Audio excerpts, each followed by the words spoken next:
अस्सलाम वालेकुम व्यूअर्स, कैसे हैं आप सब लोग। आज मैं आपके लिए बड़ी ही मज़ेदार और झटपट से बनने वाली एक चटनी की रेसिपी लेके आई हूँ।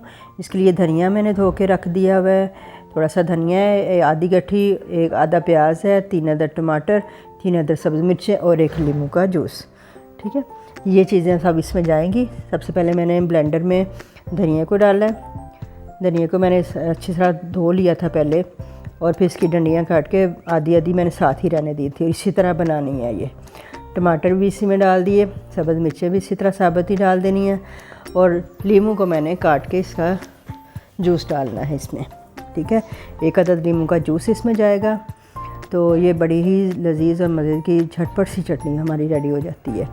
आप भी ऐसे इसको बना के देखिएगा, कितनी ये मज़ेदार बनती है। तो इसको बस हैंडी ब्लेंडर से मैंने ब्लेंड किया है। आप चाहें तो आप जग वाले ब्लेंडर से भी इसको उसमें से भी कर सकती हैं। तो मैंने तो इसको इसी तरह हैंडी ब्लेंडर से कर लिया था। आप भी अब खानों के साथ इसको झटपट से बना सकती हैं।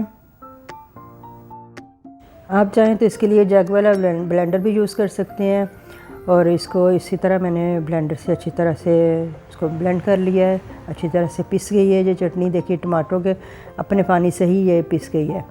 अब इस कंडीशन में ये चटनी मेरी इतनी पिस गई है जितनी मुझे चाहिए थी। अभी मुझे सिर्फ इसमें नमक डालना है, और इसमें मैं डालूँगी 1 टीस्पून नमक।